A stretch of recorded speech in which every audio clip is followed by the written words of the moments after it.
Us After Everything podcast, back at it for another episode. Dominic Castro here with Pamela Nicastro. Oh, we didn't even plan that. You just kind of filled in. That was so cool. Dexter is the topic, and Dexter will be the topic for us for the foreseeable future. Actually, I know it's exactly when it's exactly going to end. After the last episode of Resurrection. And then we will continue on. We still have to go back to some Karen Reed stuff. Yeah. That we wanted to complete. And then, we're really enjoying doing like little, not reviews, but our opinion. Obsessed with Dexter Resurrection. Obsessed. So right now we can't. have it on the screen. And what'd you think about this episode, Dom? This episode was a bridge episode. Episode 5 we're reviewing. We're halfway through the series. Oh, there he is. Doogie Howser. Yes, on our screen. So we're watching episode 5 again, and this is the midpoint of the season, and I think they needed a bridge episode just to kind of get us to the final episodes where nothing extremely, massively huge, plot turning, oh my goodness, what's going to happen next, did not happen in this, but there was some pivotal, and I'm using that word a lot, moments. Yeah, because we have Harrison and Dexter and their conversation, which was humongous. I mean, that was what we were waiting for all week. The reunion. So that was amazing. Harrison's reaction was on point to what I thought, actually. What was amazing about it? I just really enjoyed the fact that I see and I continuously see Dexter evolving, and it just makes me go back in time when I always thought that Dexter had, me, I think everybody has goodness in them. But who knows you? Dominic Nicastro. But I like to see the goodness in people, but he definitely it's very strange for a serial killer to have this much compassion and empathy. And now you see that his son has this rage problem because he killed, in that rage. What? But it was to protect that woman. But the thing is I just think that maybe Dexter had this huge rage problem and turned it. And maybe Harry turned it into something worse. I've always thought that. Like you thought in the back of my head, obviously, that Harry. What do you mean he had a rage problem? And maybe molded him into someone that is, a vigilante. He definitely did. We know that. Yeah, we know that. But what do you think he would have been without Harry's guidance? If Harry just let him go on in life, I think that. The thing is with Dexter, if someone's life starts out like that and there's issues like that and your brother's gone and blah, blah, blah, therapy's always a good choice. You think just straight up therapy? But Harry just took it in his own hands. Instead of having Dexter maybe looked at, maybe Harry was scared that they'd take Dexter as soon as... Do you remember when there was an episode where they did show that he, don't answer. He was telling Dexter, don't answer those questions, and right, no, what to do. I can tell you exactly what he said. He said, "Say everything opposite of what you're thinking at that moment." Yeah. So, then you think Harry, of all people, knows what a serial killer is and what a psychopath is, but to me, he's got goodness in him still. And that's what is really intriguing about the show. Here's a blunt question for you. Was Harry and Dr. Vogel from season 8's plan to mold Dexter into a vigilante serial killer? Was it successful for Dexter's life? I think it's a resounding no. Look at what happened to Dexter. He lost his sister. It kept him out of prison. His best friend, the only person before Harrison and Rita that he did love. and the kids. And I don't know why Harry's subconscious has he ever even admitted to that? Like, son, I did send you on the wrong path. Look around you. Who's died? No. What Harry seems to be like the kind of guy that just Harry to Dexter, I think, is a hero, and he's in Dexter's head. So I don't think that Harry's ever going to admit I led you the wrong path. Maybe Harry's subconscious always tells Dexter, "You are the reason why Rita died. You are the reason why Deb died because you went too far from the code. You did, you got married. You shouldn't have done that." And that's Dexter's thinking, should I have ever got married? She wouldn't have died if I didn't marry her. Yeah, but Dexter. But then again, you're right. Dexter just wanted to have a family because he wanted it to look like he wasn't a sociopath or serial killer. Yeah. Yeah, Harry kept telling him to blend in. I know that he really loved Deb. All right, and that's Deb and Rita and Harrison. Well, that translates well and segues well into this current episode and season because now you have the reuniting of Harrison and Dexter after Harrison thought that he killed his own father with the shotgun on his father's request. And now Dexter just taps him on the shoulder when he's about to go in the police and said, "I'm alive." And Harrison says, "What are you doing?" Oh my God, Harrison's reaction to that was like literally seeing a ghost. Like, I don't know what I would ever do if I was in the bank or whatever. And hello, I'm like, no. So what happened in this episode, Pam, that I think is crucial is this. Dexter discovers that Harrison may not be like Dexter was when he was a kid. He may not have or need the urge to kill. But he's got something in him because he wouldn't have taken the top of the toilet bowl, like that big hard piece. I don't know what that's called. And just toilet cover, yeah. Toilet paper cover. Beat the crap. Like, that's not, you see a girl that's being, obviously attacked. But does he need an approach like Harry gave to Dexter? Does he need a vigilante serial killer type of life to cover that rage and keep him out of prison? At that level. But I do think that he needs to have some why isn't he? What did we learn in this episode? Why isn't he at that level? What action did Harrison take that Dexter said proves that you're not like me? Because he is shaking, nervous, and he has so much guilt about killing that guy in the hotel. Exactly. All right. Dexter's like, oh yeah, I never felt that. But Dexter only killed the men that were raping or molesting or killing or whatever other people. He was stopping other kills. Right. And Dexter thought that was a good approach in New Blood to make Harrison be successful. Right, and he admitted he was wrong. Dexter said, I was wrong. And it failed pretty fast.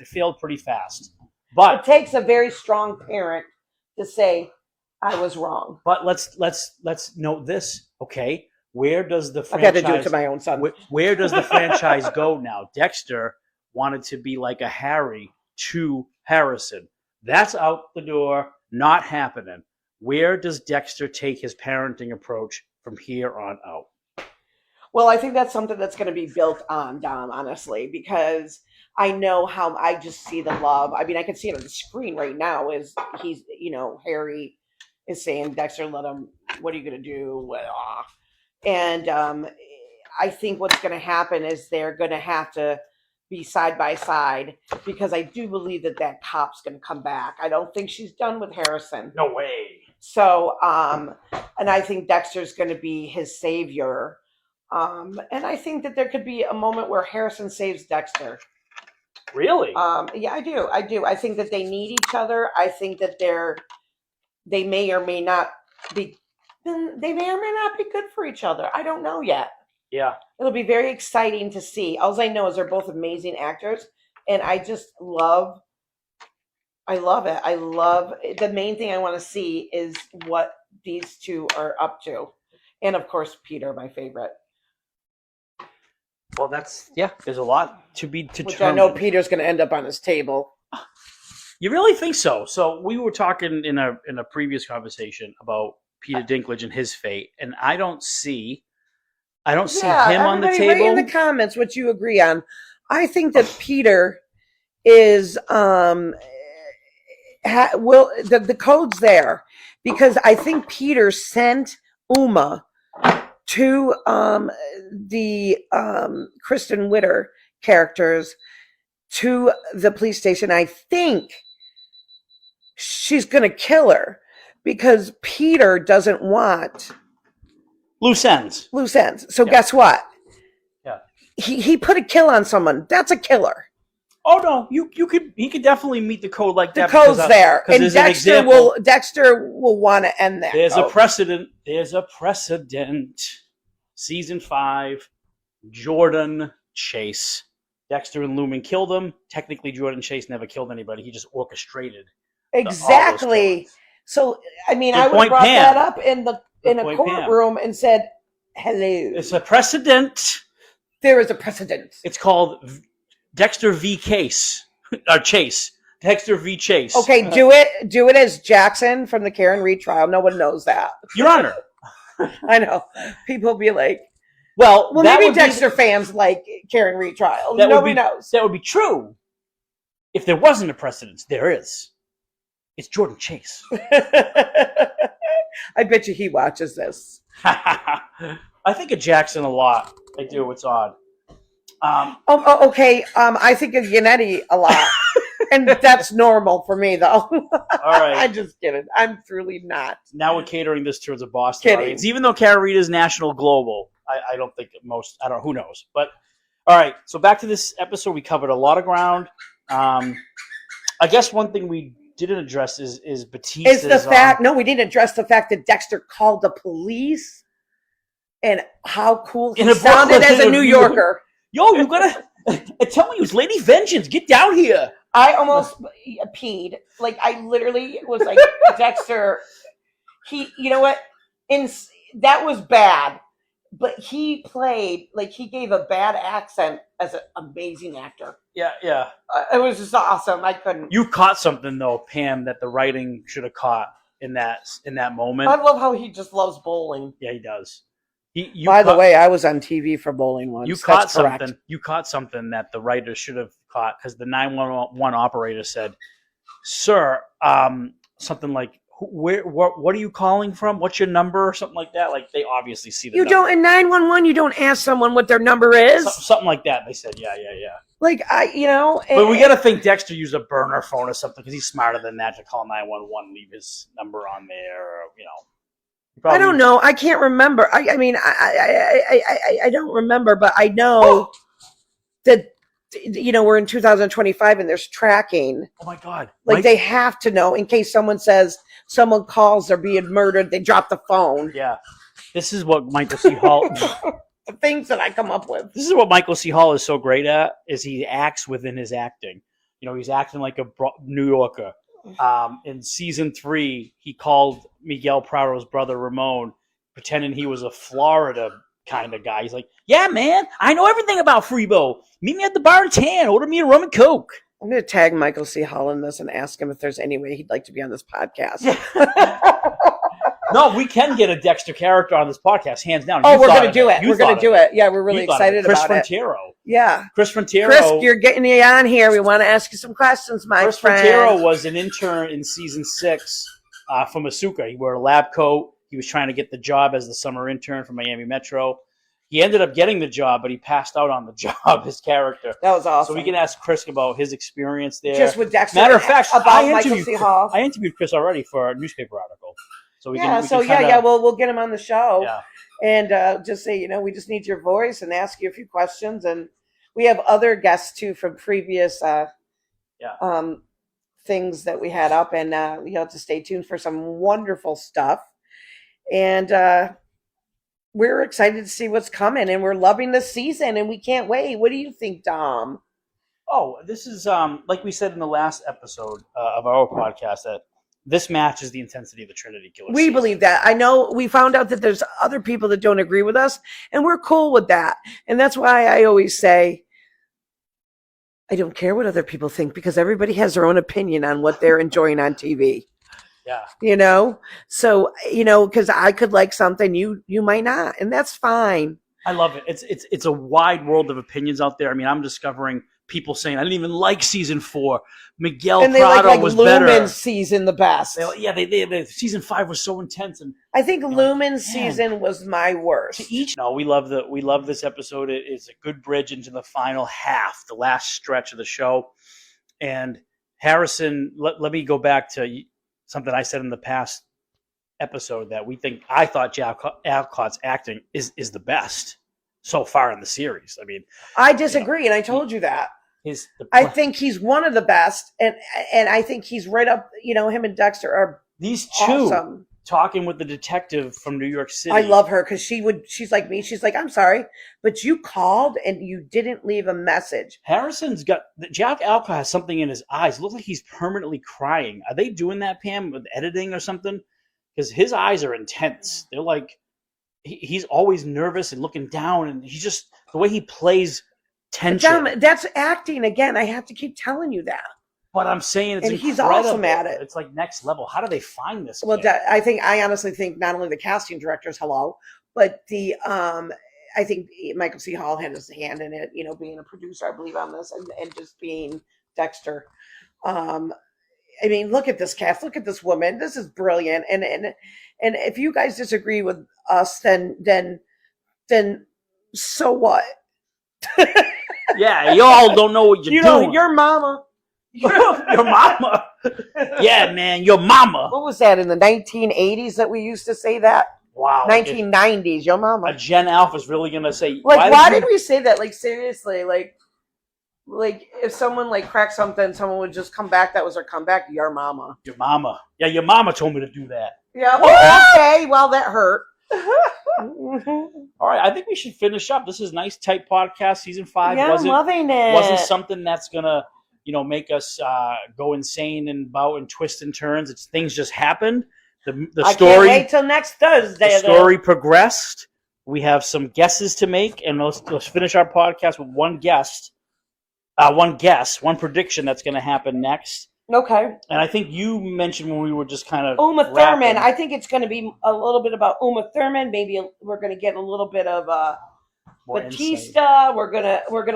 I think it's going to be. That's not a prediction. We're going to get more Batista.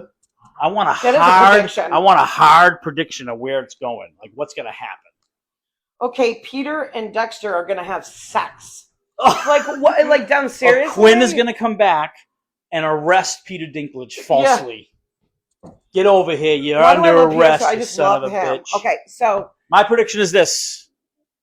Batista is bringing someone back from the past to incriminate Dexter, and Dexter's going to get off, but he's going to do it.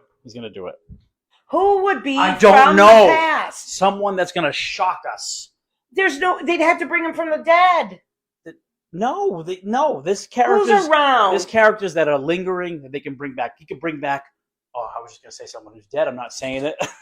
No, go ahead. I wanted them to bring it back. Because I love to get you. All right, here we go. I want him to bring back Lundy somehow, but he is so dead. Oh, yeah, he's underneath. He's the deadest of the deads. Yeah, he's 6 feet under. Like Michael C. Hall's former show. He's so dead, they had to bury him twice. Do you know they said that on License to Drive? Oh, he's so dead, they're going to have to bury him. We're so dead, they're going to have to bury us twice. And in the Holy Ghost. So what character can come back from the original Dexter series that could just break things up? And there's so little now that I'm thinking about it. Okay. You're right, they're all dead. I'm always right. Ramon Prado could come back. That's weird. No, but you know what? Maybe someone will write in the comments somebody that they think would come back. Jonah is still alive. Trinity's son somewhere. But does he know that he knows Dexter? Well, but he was part of the kill, so he'll go down too. He killed his mother. Yeah. Yeah, you'll go down. All right. So on that note, you guys, we'll see you next week.